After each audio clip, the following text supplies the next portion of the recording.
ሰላምና ጤና በያላችሁበት ተመኘን። የተወደዳችሁ የመሃል ሚዲያ አድማጭ ተመልካቾቻችን እንደምንውላችኋል። ለዛሬ ዕለተ ሐሙስ ወደ እናንተ እንዲደርስ የተመራረጠው የቀን መሃል ዜናችን ተጀምሯል። በቅድሚያም ዋና ዋናዎቹን የትግራይ የሰላም ኃይል ቲፒኤፍ በህወሓት ላይ ጥቃት ከፈተ። በሰሜኑ የሀገራችን ክፍል ያለው ወታደራዊ እንቅስቃሴ በየሰዓቱ መልኩን እየቀያየረ ይገኛል። አሁን የደረሰንን መረጃ ጨምረን የሰሞኑን ዋና ክስተቶችን እየተመለከተ ዝርዝር ዘገባ ይዘናል። አብራችሁን ከቆያችሁ ታደምጡታላችሁ። በተከዜ አካባቢ የሚገኘው የመከላከያ ሰራዊት በምስራቅ ጠለምት እንዲሁም በምዕራብ ጠለምት ከህወሓት ጋር ውጊያ ሲያደርጉ ውለዋል። ዝርዝር ዘገባ አለን። ኢትዮጵያ የዓለም ወታደራዊ ኃይል ደረጃዋን ማሻሻል ተነገረ። እስራኤል ለኢትዮጵያ የአነፍናፊ ውሻ ድጋፍን አደረገች። ከውጭ ትራምፕ በኢራን ላይ አዲስ ጥቃት ለመሰንዘር እያጤኑ መሆኑ ሲነገር፣ ኢራን በበኩሏ እስራኤልን ኢላማ አድርጋለች አለች። ቀደም ብለን ያደረስናችሁን አበይት ርዕሰ ነጥቦቻችንን ጨምሮ ሌሎች በርከት ያሉ አዳዲስ መረጃዎችን ይዘንላችሁ ቀርበናል። አብራችሁን ከቆያችሁ የምታደምጧቸው ይሆናል። አብራችሁን ስለሆናችሁ ከወዲሁ እናመሰግናለን። ዜናውን ላይክና ሼር፣ ሚዲያችንን ሰብስክራይብ በማድረግ ዜናውን ተጀምሩ ዘንድ የአክብሮት ግብዣችን ነው። ከመሸጋገሪያ በኋላ እንመለሳለን። ድርጅታችን ሰመር ሪል ስቴት በተወዳጁና የዲፕሎማቲክ መንደር በሆነው በእንግሊዝ ኤምባሲ በሁለት ዓመት ውስጥ የሚጠናቀቀው ሳይት ላይ የገና በዓል ምክንያት በማድረግ ለ20 ደንበኞች ብቻ በቅናሽ ዋጋ በካሬ በ74,000 ብር ብቻ የቤት ባለቤት አድርጓቸዋል። አሁን ደግሞ የደንበኞችን ጥያቄ መሰረት በማድረግ በመጪው የጥምቀት በዓል ቀድመው ለሚመጡ 10 ደንበኞች ብቻ ተጨማሪ እስከ 35% የሚደርስ ቅናሽ አዘጋጅቶ እየጠበቁት ነው። የግንባታ ዲዛይኑም ከዚህ በፊት የአድዋ 00 የሳይንስ ሙዚየምንና የህንድ ኤምባሲን በሰሩ ጉምቱ ባለሙያዎች እየተሰራ መሆኑ ቤቶቹን እጅግ ተፈላጊ አድርጓቸዋል። እነዚህም ቤቶች በ10% ቅድመ ክፍያ ከ50% የባንክ ብድር ጋር ለማስተናገድ ዝግጅታችንን ጨርሰናል። ታዲያ ምን ይጠብቃሉ? የዚህ ድል ተጠቃሚ ለመሆን ከታች ባለው ስልክ ይደውሉ። ወደ ቀዳሚው መረጃችን አለፍ። የትግራይ የሰላም ኃይል ቲፒኤፍ በህወሓት ላይ ጥቃት ከፈተ። የትግራይ ህዝብ ከሌሎች ኢትዮጵያውያን ወንድሞቹ ጋር በትብብርና በፍቅር መኖር እንዳለበት የሚያምነውና የትግራይን ህዝብ ከህወሓት ጉሮሮ ለማውጣት የሚታገለው ቲፒኤፍ ከመከላከያ ሰራዊት ጋር በመቀናጀት በህወሓት ላይ አጸፋዊ ጥቃት መክፈቱ ተሰምቷል። ቲፒኤፍ በከፈተው ጥቃትም በርካታ የህወሓት ኃይሎች መደምሰሳቸውን እንዲሁም መማረካቸው ታውቋል። በሰሜኑ የሀገራችን ክፍል ያለው ወታደራዊ እንቅስቃሴ በየሰዓቱ መልኩን እየቀያየረ ይገኛል። ወያኔ መገንጠልን ግቡ ያደረገ ጦርነትን በአራቱም አቅጣጫ ጦሩን እያንቀሳቀሰ ነው። አሁን የደረሰንን መረጃ ጨምረን የሰሞኑን ዋና ክስተቶች የተመለከተ ዝርዝር ዘገባ አለን፣ እንደሚከተለው ይቀርባል። ከጥር 18 ቀን ጀምሮ አፍላ ውጊያ ከተነሳባቸው የምስራቅና ምዕራብ ጠለምት አካባቢዎች በተጨማሪ በሌሎች ወሳኝ ግንባሮች ፉል ስኬል ዋር ለመክፈት የሰው ኃይል ሎጂስቲክና የመረጃ ቅንጅቶችን እያደረገ ነው። በጠለምት ቀጠናዎች እስካሁን በታወቀው መረጃ መሰረትም 3 አርሚዎችን አስገብቷል። አርሚ 11፣ 13፣ 35 ቁጥሩ ከዚህም ሊበልጥ ይችላል ተብሏል። ኮልድባ መድኃኔዓለም ታችኛውን ገጽ የወልቃይት አናት እንዲሁም የጠገዴ መሻገሪያ የአርማ ደጋ ወሳኝ በር ትላንትን ይዘዋል። ይህኛው ኃይል ወደ ወልቃይትና ወደ ጠገዴ ወሳኝ ክፍሎች ሰብሮ ለመግባት እየተዘጋጀ ነው። በሽራሮ በኩል ተከዜን ተሻግሮ ወደ ቃፍታ ሁመራ፣ በደደቢት ወደ ቆራሪት አቅጣጫ በሂማን ዌቭ አታክ ለመግባትም አስቧል። ከሽሬ ሲንቀሳቀስ እያደረው የሰው ኃይል ለዚህ አብነት ማሳያ ነው። በሱዳን ያለው ታጣቂ ኃይል ከመቼውም ጊዜ በላይ የትጥቅ አቅምን ፈጥሯል። አርሚ 70 በ3 ኮሮችና አንድ ኮማንዶ ክፍለ ጦር ከመዋቅሩ ባሻገር ለዚሁ ዘመቻ ሌሎች ስልጠናዎችን ሲሰጥ ቆይቷል። ይህንን ደግሞ የወልቃይት አስተዳደር ጠንቅቆ ያውቃል። ቀጥተኛ ትዕዛዝን የሚወስዱት በነፍሳ ማንዱስ ከሚመራው አዲሱ ኮማንድ ነው። የህወሓት ቡድን ለታጣቂ ኃይሉ ለዚሁ ዘመቻ ዝግጅት ያደረገው የአመራር ምደባ የህወሓት ታጣቂ ዋና አዛዥ ብርጋዴር ጀነራል ኃይለ ስላሴ ግርማይ፣ የዘመቻ መምሪያ ኃላፊው ደግሞ ሜጀር ጀነራል ዮሐንስ ወልደ ጊዮርጊስ፣ የስልጠና ኃላፊ ብርጋዴር ጀነራል መግባይ ኃይሌ ሲሆኑ የህወሓት ወታደራዊ መረጃ ኃላፊ በመሆን የተመደቡት ደግሞ ሜጀር ጀነራል ማሾ በየነ ናቸው። በስካሁኑ አሰራር የታጣቂው ቡድኑ ዋና አዛዥ ሌተናል ጀነራል ታደሰ ወረደ እንደሆነ ቢታወቅም የአዲሱ ኮማንድ ታደሰን እያንሳፈፈ ሆኗል። በኮሚቴ ይወሰኑ ከነበሩ አሰራሮች ሰውየውን ማሸሽ ከጀመሩ ሰነባብቷል። በሌላ በኩል የጦርነቱ ቅድመ ዝግጅት ቁልፍ ጉዳይ የሆነው የህወሓት ጄኔራሎች የጦርነት ወታደራዊ ኮማንድ ማዕከል ሆና የተመረጠችው ቦታ አዲስ ሽራሮ አካባቢ ነች። በተጨማሪም ከባባድ መሳሪያዎችንም ከቦታ ቦታ እያንቀሳቀሷቸው እንደሆነ ተጠቅሟል። ቡድኑ ቀላል ሮኬቶችን ጨምሮ መድፎችንና ታንኮችን አቀባብሏል። የጦርነቱ ዋና ዓላማ መገንጠልን ግቡ ያደረገ እንደሆነ ይህም የአማራ ታሪካዊ ስርዓቶችን በመውረር ለማሳካት እንደታሰበ ከዝግጅታቸው መረዳት ይቻላል። አርሚ 7 ሱዳን ውስጥ በሶስቱም ማሰልጠኛዎች ስልጠናቸውን ያጠናቀቁ ታጣቂዎችን ዝግጁ አድርጓል። ወያኔ በሱዳን በኩል ውጊያ ለመክፈት የሚጠብቀው አገዛዙ በጉዳዩ ላይ የሚሰጠውን መግለጫና ይዘት ነው። ቀጠናዊ ሁኔታዎችንና ተለዋጭ ክስተቶችን አጢኖ ከዛ በፊትም ሊጀምረው ይችላል። የተከዜ ዘብ መርህ ሁሌም ዝግጁ ሆኖ መገኘት ነው። የአማራ ህዝብ ዘርፈ ብዙ የጦርነት ግንባር ተከፍቶበታል። ሁሉም ግንባር የአገር ባለቤትነትን ላለማጣት የሚደረግ የህልውና ትግል ነው። እናም ለመገንጠል የሚዋጋው ኃይል የአማራ የትግል አጋር ሊሆን አይችልም። በተከዜ አካባቢ የሚገኘው የመከላከያ ሰራዊት በምስራቅ ጠለምት እንዲሁም በምዕራብ ጠለምት ከህወሓት ታጣቂዎች ጋር ውጊያ ሲያደርጉ ውለዋል። ይህ ውጊያ በሶስት ግንባሮች በከባድ መሳሪያ የታገዘ ከፍተኛ መሆኑ የታየበትም ነው። በዚህ ውጊያ ወደ ጠለምት ሰብሮ ለመግባት የሞከረው የህወሓት ቡድን ክፉኛ ተመቶ ለማፈግፈግ ተገዷል ተብሏል። በመጀመሪያም በሰላሬ ግንባር በዚህ ግንባር ስትሳተፍ የዋለችው ስቲክ ክፍለ ጦር ዳግም እንዳትመለሱና በጠለምት ተከዜ ዘብ እንዲሁም በአካባቢው በነበረው መከላከያ ሰራዊት ክፉኛ ተደቁሳ ሁለተኛ ለጦርነት እንዳታስብ ተደርጋ ተመልሳለች።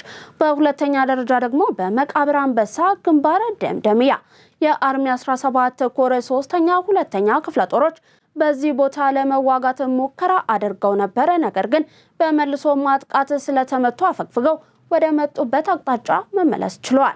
በሶስተኛ ደረጃ ምጫራ ግንባር ልዩ ስማቸው ማይበርና ሰራር በዚህ ግንባር ደግሞ 11ኛ ባድመን ክፍለ ጦር እንዲሁም እሷን ለማገዝ የጦር ድጋፍ ለመስጠት አርሚ 35 እና 42 አሁን መተው ከጠለምት ተከዜ ዘብ ጋር ፊት ለፊት እየገጠሙ ሲሆን ታይቶ የማይታወቅ ምት አርፎባቸው ተከዜ ወንዝ ተሻግረው መቆማቸው ተሰምቷል። በትግራይ ክልል አሁንም ወታደራዊ ውጥረቶቹ እንደቀጠሉ ነው። የትግራይ ክልል ጊዜያዊ አስተዳደር ፕሬዝዳንት ሌተናል ጄኔራል ታደሰ ወረደ በወቅታዊ ጉዳዮች ላይ በቅርብ ጊዜያት መግለጫ ይሰጣሉ ተብሎ ይጠበቃል። ወደ ተመልካቾቻችን መግለጫቸው እንደደረሰን ወደ እናንተ የምናሻግር ይሆናል። መከላከያ ሰራዊት የሀገርን ሉዓላዊነትና የህዝብ ደህንነት ዘብ ነው። የመከላከያ ሰራዊታችን ያለበትን አሁናዊ ቁመና እንደሚከተለው እናስቃኛችሁ። መከላከያ ሰራዊት የሀገር ሉዓላዊነትና የህዝብ አንድነት ዘብ። በአሁኑ ወቅት የመከላከያ ሰራዊታችን ገለልተኛ አይደለም ብለው ለመውቀስ የሚሞክሩ አካላት ሰራዊቱ በጸለምትና በአካባቢው የወሰደውን የማያዳግም እርምጃ ሆን ብለው የዘነጉ ናቸው። እውነታው ግን የመከላከያ ሰራዊታችን የጥፋት ኃይሎች መጫወቻ ሳይሆን የህግ የበላይነት ዋስትና መሆኑን በተግባር እያረጋገጠ ይገኛል። ህወሓት በ1983 ዓ.ም በጉልበት የዘረጋውን መስፋፋት ዛሬም በታጣቂ ኃይሎቹ ለማስቀጠል ሲሞክር ሰራዊቱ በዝምታ አልተመለከተም። የህዝብን ደህንነት ለማስከበርና የኃይል ሚዛኑን ለመጠበቅ አስፈላጊውን ወታደራዊ እርምጃን ወስዷል፣ እየወሰደም ይገኛል። ይህ እርምጃ ህወሓት ካለፈው ጥፋቱ ሳይማር በድጋሚ የከፈተውን የትንኮሳ መንገድ ለመቅጣት የታለመ እንጂ ሰራዊቱ የቆመበትን ህገ መንግስታዊ ዓላማ የሚዘነጋ አይደለም። የፕሪቶሪያውን የሰላም ስምምነት ለራሱ የፖለቲካ ትርፍና ለወታደራዊ ስልት ብቻ እንዲውል የሚሻውን የህወሓትን አካሄድ ሰራዊቱ በአካል ተገኝቶ ገትሮታል። ስምምነቱን በመጣስ ታጣቂዎቹን ወደ ጸለምት በማስረግ መሬት ለመቀማት የተደረገው ሙከራ በመከላከያ ሰራዊት ግልጽ ግጥሚያ የከሸፈ ሲሆን ይህም ሰራዊቱ ለማንኛውም ወገንተኝነት ሳይንበረከክ የህግ የበላይነትን ለማስከበር ያለውን ቁርጠኝነት ያሳያል። ሰራዊቱን ለመውቀስ የሚፈልጉ ኃይሎች ሊረዱት የሚገባው ሀቅ የመከላከያ ሰራዊቱ ቁርጠኛ እርምጃ ህወሓት በኃይል የአስተዳደር ወሰን ለመቀየር የነበረውን ህገወጥ ትልም መቅጨቱን ነው። የሀገርን ሉዓላዊነትን እየመጠበቅ ታሪካዊ ኃላፊነቱን እየተወጣ ያለው ሰራዊታችን ህወሓት በታጠቁ ኃይሎች ነዋሪዎችን ለማስፈራራትና አካባቢውን ለመቆጣጠር የሄደበትን ርቀት በመቀልበስ የህዝቡን ዋስትና አረጋግጧል። ህወሓት ተፈናቃዮችን እንደ ወታደራዊ ጋሻ በመጠቀም ወደ ወልቃይትና ጠለምት ለማስረግ እየነደፈው እቅድ በመከላከያ ሰራዊት ንቁ ክትትል እንዲከሽፍ ተደርጓል። ሰራዊቱ በሰብአዊ መብት ሽፋን የሚደረገውን ወታደራዊ መስፋፋት ለይቶ በማወቅ አካባቢውን ዳግም የጦርነት ቀጠና እንዳይሆን አስፈላጊውን ጥንቃቄና የመከላከያ እርምጃን ወስዷል። ይህ እርምጃ ተፈናቃዮች ከታጣቂዎች ጫና ነጻ በሆነ መንገድ ወደ ቀያቸው እንዲመለሱ መንገድን የሚከፍት ነው። በአጠቃላይ የህወሓት የኃይል መንገድና የመስፋፋት አጀንዳ በመከላከያ ሰራዊት ብርቱ ክንድ እየተገታ ይገኛል። ድርጅቱ በጠመንጃ አፈሙዝ የአስተዳደረው ወሰን ለመቀየር የሚያደርገውን ጥረት በማናቸውም መልኩ እንደማይሳካ ሰራዊቱ በወሰደው እርምጃ አረጋግጧል። ህወሓት ከጥፋት መንገዱ ታቅቦ በኃይል የያዛቸውን አካባቢዎች ለቆ መውጣት ይኖርበታል። ካልሆነ ግን የመከላከያ ሰራዊት የሀገርን አንድነት የመጠበቅ እርምጃውን አጠናክሮ እንደሚቀጥል ጥርጥር የለውም። ህወሓት ለሞት ሽረት ጦርነት እየተዘጋጀበት ግንባር የትኛው ነው? ህወሓት በጠለምት በኩል እያደረገው ያለው የእግረኛ ትንኮሳ ትኩረትን ለማስቀየስ እየተደረገ የይምሰል ትንኮሳ መሆኑን ከምዕራብ ትግራይ የደረሱን መረጃዎች ያመለክታሉ። ዝርዝር ዘገባ አለን። ህወሓት ዛሬ ከእኩለ ቀን በኋላ ከሽራሮ 3 አርሚዎችን ወደ አዲ ጎሾ አንቀሳቅሷል። ከሻቢያ ጦር አዲ ኋላና አዲ ጠጠረ በተባሉ ቦታዎች ተጨማሪ የሰው ኃይልና የሎጂስቲክ አቅርቦት እየተደረገለት ይገኛል።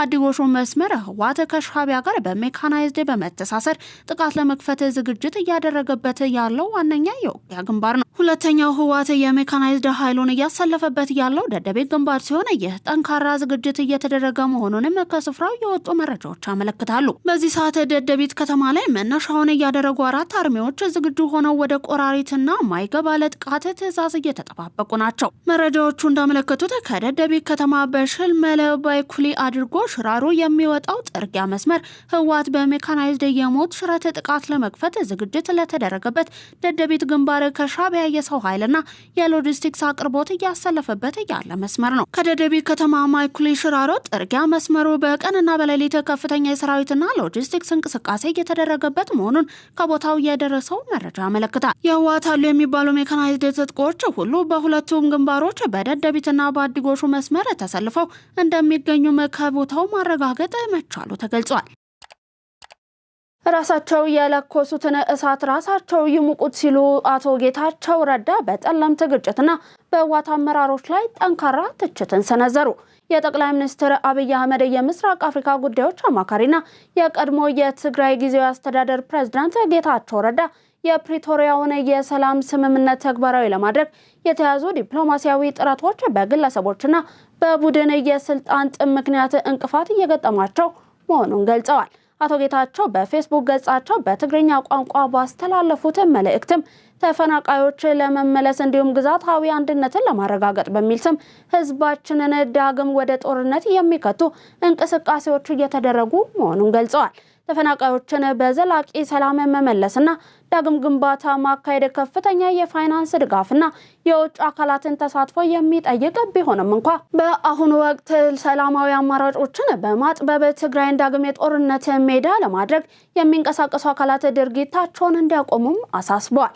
ተጋዳላዩ ህዝባዊ ዓላማው ለርካሽ የፖለቲካ ሸቀጥ እንዳይውል ጥንቃቄ እንዲያደርግ የጠየቁት አቶ ጌታቸው ረዳ በከፍተኛ መስዋዕትነት የተገኘውን የፕሪቶሪያውን ስምምነት በሰላማዊ መንገድ እንዲተገበር እንዲሁም ተጨማሪ የሰው ህይወት እንዳይጠፋ ተጋዳላዩ ተቃውሞውን እንዲያሰማ ጥሪ አቅርበዋል። በመጨረሻም ፖለቲካዊ እንዲሁም ወታደራዊ መራህቱ አሁን የጀመሩትን ወደ ሙሉ ጦርነት ሊያመራ የሚችለውን እንቅስቃሴ በአስቸኳይ እንዲያቆሙ በማሳሰብ ራሳቸውን የለኮሱትን እሳት ራሳቸው ይሙቁት ሲሉ መልእክታቸውን ሲያስተላልፉ ተደምጠዋል። ኢትዮጵያ የዓለም ወታደራዊ ኃይል ደረጃዋን አሻሻለች። ተቀማጭነቱ በአሜሪካ የሆነው ግሎባል ፋየር ፓወር ኔትወርክ የዓለም ሀገራት ባላቸው የጦር መሳሪያ መጠን፣ በሰራዊት ብዛት እንዲሁም ጥንካሬ፣ በችሎታ፣ በበጀት አቅም እንዲሁም ባላቸው ሀብት ላይ በመመስረት በየዓመቱ ደረጃን ያወጣል። ተቋሙ ይፋ ባደረገው የ2026 የዓለም ወታደራዊ ኃይል ደረጃ መሰረትም ኢትዮጵያ የዓለም አቀፍ ደረጃዋን ማሻሻሏን ገልጿል። ከአፍሪካ ቀንድ ካሉ ሀገራትም የተሻለ አቅም መፍጠር እንደቻለች ግሎባል ፋየር ፓወር አረጋግጧል። ኢትዮጵያ በዘመናዊ ወታደራዊ ሳይንስ እንዲሁም ቴክኖሎጂ ራሷን እያጠናከረች ለመጓዟ ይሄ በቂ ማረጋገጫ ነው ተብሏል። ጦርነትን እንጠየፍ ሲል አክቲቪስት አሉላ ሰለሞን ተናገረ። የትግራይ ክልል አክቲቪስት የሆነው አሉላ ሰለሞን በአሁኑ ወቅት በትግራይ ክልል የታየውን የጦርነት እንቅስቃሴ በመቃወም ጦርነትን እንጠየፍ የሚል መልእክትን በማህበራዊ ገጹ ላይ አጋርቷል። አክቲቪስቱ በይፋዊ የማህበራዊ ትስስር ገጹ ላይ ባሰፈረው መልእክትም ዳግም ወደ ጦርነት መግባት እንደማይገባና የጦርነትን አውዳሚነት በመጥቀስ ተቃውሞውን ገልጿል። አክቲቪስቱ ከ2 ዓመት በፊት በነበረው የሰሜኑ ጦርነት ወቅት ጦርነት ባህላዊ ጨዋታችን ነው በማለት በሰጠው አስተያየት በወቅቱ ከፍተኛ ትችትና ተቃውሞ ሲስተናገድበት እንደነበርም ይታወሳል። በደቡብ ጎንደር ዞን ታች ጋይንት ወረዳ የፋኖ ታጣቂዎች እየገቡ ነው። በዛሬው ዕለትም የገብርዬ ክፍለ ጦር ደጃች ገሰሰ ብርጌድ የፖለቲካ ዘርፍ ኃላፊ የሆነው መኮንን ደሴና የፋይናንስ ኃላፊው ጌታ ሰው ሙሉን ጨምሮ የቡድኑ ሻለቃ አዛዦችና አባላት የሰላም ጥሪውን ተቀብለው መግባታቸው ታውቋል። የኤርትራ ደህንነት ሰራተኞች እየታሰሩ መሆኑ ተገለጸ። በኤርትራ የመረጃና ደህንነት መዋቅር ውስጥ የነበሩ ቁልፍ የስለላ መኮንኖች ከመዋቅሩ በመውጣት ለኢትዮጵያ ብሔራዊ ደህንነትና ደጀን ደህንነት አገልግሎት መረጃን ማቀበል መጀመራቸው ይታወቃል። የደህንነት መኮንኖቹ ከኤርትራ የደህንነት አደረጃጀትና አወቃቀር ጋር ተያይዞ የተለያዩ ሚስጥሮችን ማውጣታቸውን ተከትሎ የሻዕቢያ ባለስልጣናት እርስ በርስ እየተወነጃጀሉ ይገኛሉ ተብሏል። በመካከላቸው የተፈጠረውን ከፍተኛ ስጋትን ተከትሎ በርካቶች እየታሰሩ እንደሚገኙም ተሰምቷል። እንደ አጠቃላይ በአሁኑ ወቅት በኤርትራ አምባገነን አገዛዝ ውስጥ ከፍተኛ መጠራጠር ሰፍኗል ተብሏል። እስራኤል ለኢትዮጵያ የአነፍናፊ ውሻ ድጋፍን አደረገች። የኢትዮጵያ ፌዴራል ፖሊስ በአደንዛዥ እጽ ቁጥጥር ዙሪያ የፖሊስን ስራ በከፍተኛ ደረጃ የሚያግዙ አነፍናፊ ውሾችን ኬንያና ከእስራኤል ፖሊስ በድጋፍ ማግኘታቸው ተገልጿል።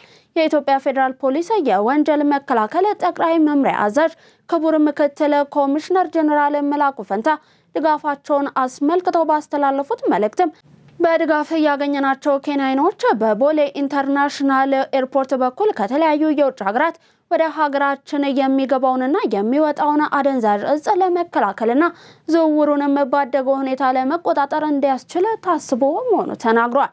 አያይዘውም በኬንያን በመታገዝ ከውጭ ሀገራት ወደ ሀገራችን የሚገባውንና የሚወጣውን አደገኛ እጽ በተገቢው መንገድ ለመቆጣጠር የኢትዮጵያ ፌዴራል ፖሊስ የጸረ ፈንጂና የአደገኛ እጽ ቁጥጥር መምሪያ ባለሙያዎች በእስራኤል ሀገር ቴል አቪቭ ስልጠና እየወሰዱ መሆናቸውን ተናግረው አነፍናፊ ውሾቹም ሰልጥነው ወደ ሀገራችን ሲገቡ ለ39ኛው አፍሪካ ህብረት የመሪዎች ጉባኤ አገልግሎት እንደሚሰጡም ተናግረዋል።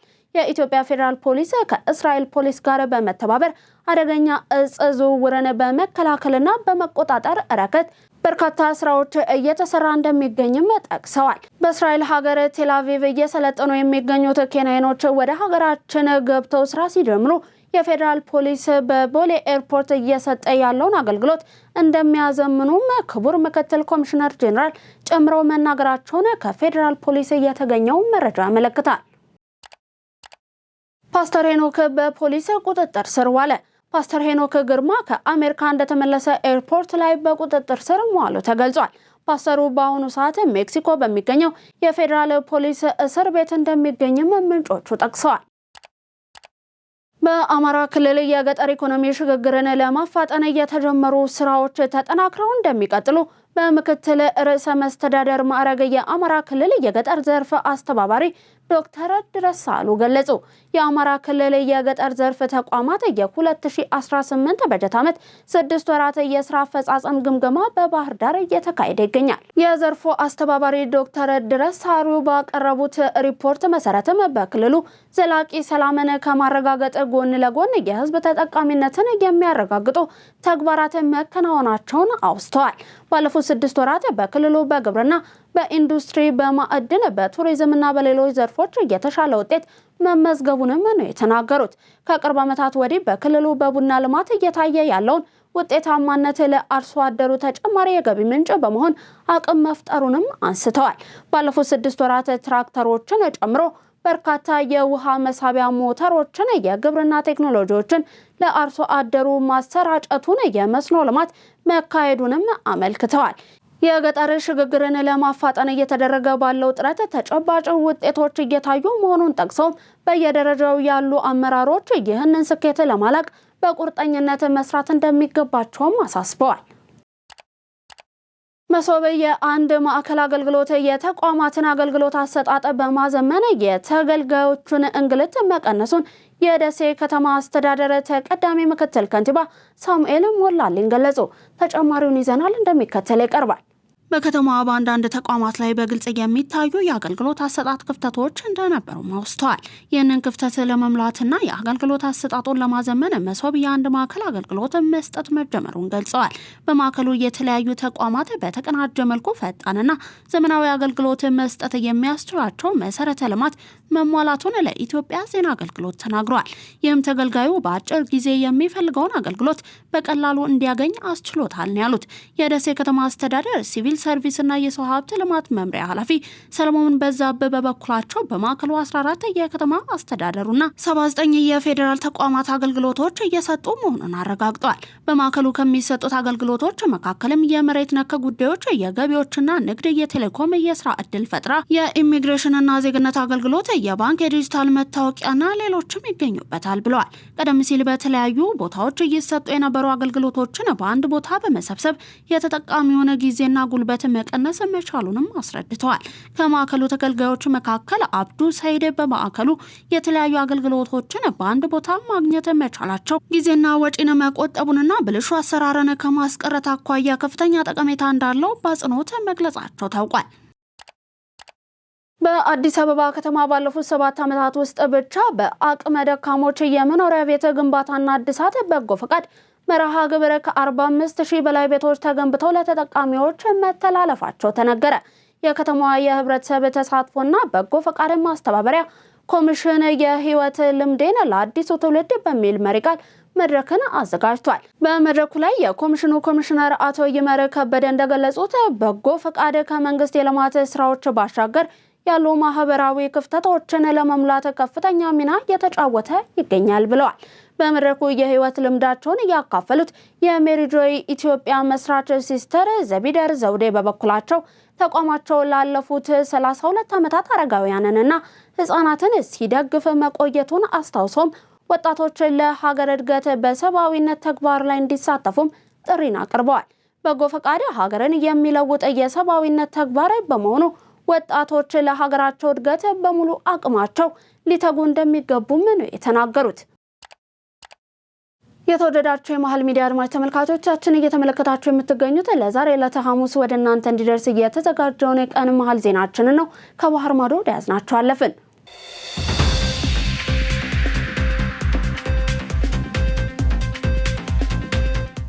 ትራምፕ በኢራን ላይ አዲስ ጥቃት ለመሰንዘር ያጤኑ መሆኑ ሲነገር ኢራን በበኩሏ እስራኤልን ኢላማ አድርጋለች አለች። በኢራን የኒውክሌር መርሃ ግብር ዙሪያ የሚደረጉ ውይይቶች ምንም አይነት መሻሻል ባለማሳየታቸው ምክንያት ፕሬዝዳንት ዶናልድ ትራምፕ በሀገሪቱ ላይ ከፍተኛ ወታደራዊ ጥቃትን ለመሰንዘር እያሰቡ ነው ተብሏል። ተጨማሪ አለን። በጉዳዩ ላይ ቅርበት ያላቸው ግለሰቦች እንደገለጹት ብሎ ሲኤንኤን እንደዘገበው ከሆነ የኢራን የኒውክሌር መርሃ ግብርና የባለስቲክ ሚሳይል ምርትን ለመገደብ በዋሽንግተንና በቴህራን መካከል የተደረጉ የመጀመሪያ ደረጃ ውይይቶች ምንም አይነት መሻሻል ባለማሳየታቸው ትራምፕ በሀገሪቱ ላይ አዲስና ከፍተኛ ወታደራዊ ጥቃት ለመሰንዘር እያጤኑ ነው ተብሏል። የትራምፕ የቅርብ ጊዜ ዛቻ በቴህራን በኩል ከፍተኛ ቁጣን አስከትሏል። ኢራን ለማንኛውም የአሜሪካ ወታደራዊ ዝግጅት አፋጣኝ ምላሽ እንደምትሰጥ ቃል የገባች ሲሆን የሀገሪቱ ጠቅላይ መሪ አያቶላ አሊ ካሚኔ ከፍተኛ አማካሪ ጥቃቱ የሚፈጸም ከሆነ እስራኤልን ኢላማ እንደሚያደርጉ ዝተዋል። ይህ እርምጃ የአሜሪካ መንግስት በኢራን ላይ በይፋ ያስቀመጠውን ግብ በፍጥነት የመቀየር ሂደት አካል ነው ተብሏል። ይህም የሆነው ፕሬዝዳንት ትራምፕ በኢራን ውስጥ የተንቀሳቀሰውን ሀገር አቀፍ ተቃውሞ ለመደገፍ በሚል ወታደራዊ እርምጃ ለመውሰድ በቁም ነገር ካሰቡ ከጥቂት ሳምንታት በኋላ ነው። በኢራን የተካሄደው ተቃውሞ በጸጥታ ኃይሉ በደረሰበት አስከፊ ጭቆና ምክንያት በመቶዎች የሚቆጠሩ ሰዎች ተገለዋል። ውድ አድማጭ ተመልካቾቻችን ለዛሬ ዕለተ ሐሙስ ወደ እናንተ እንዲደርሱ ያጠናቀርናቸውን የቀን መረጃዎቻችንን አበቃን። አብራችሁን ስለነበራችሁ እናመሰግናለን። ዜናውን ላይክ እና ሼር፣ ሚዲያችንን ሰብስክራይብ በማድረግ ቤተሰብነታችሁን ታጠነክሩ ዘንድ የአክብሮት ግብዣችን ነው። በኔ ቦታ አበቃው። ሰናይ ቀን ተመኘን።